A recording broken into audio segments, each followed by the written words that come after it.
In recent years, conversations around perimenopause and menopause have opened up, bringing more awareness and less stigma. However, less has been discussed about the post-menopausal years. We spoke to Dr. Janice Rymer of the British Menopause Society from her office at King's College London and started by asking about the changes to expect with the transition into later life. Dr. Janice Rymer, Chair of the British Menopause Society, thank you so much for joining us. When we talk about the menopause, the very first symptoms are often the perimenopause and things like hot flushes, but we talk less about post-menopausal symptoms. So what are they? Well, at the perimenopause, probably the commonest symptom is going to be irregular periods and then no periods, and as you mentioned, the vasomotor symptoms.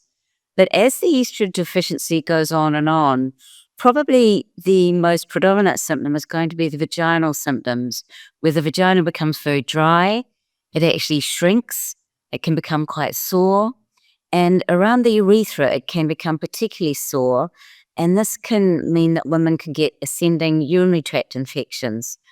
So I think that's probably the symptom that women notice most with advancing time with no estrogen being around.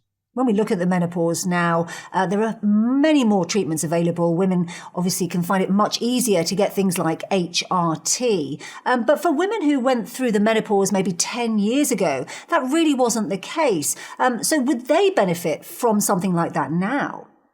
Yes, it's a very difficult question because if they're so far since their last menstrual period, there have been studies that have shown that you may do early harm if you start women on hormone replacement therapy at that stage. So I think it's probably best to focus on the symptoms that are bothering the woman first and try and address all those symptoms. For example, talking about vaginal dryness, it's very easy and very safe to give postmenopausal women local estrogen, whether that be with pessaries or with cream. And as women get older, are there things that they can do to maybe make the symptoms of menopause much easier for them? Are there changes, for example, to diet or lifestyle that can be done?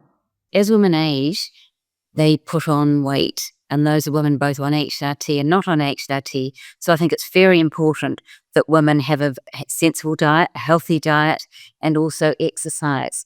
And they even need to do more exercise, I think, as age goes on, because the other problem is that women lose muscle mass. So it's very, very important to exercise and do some weights.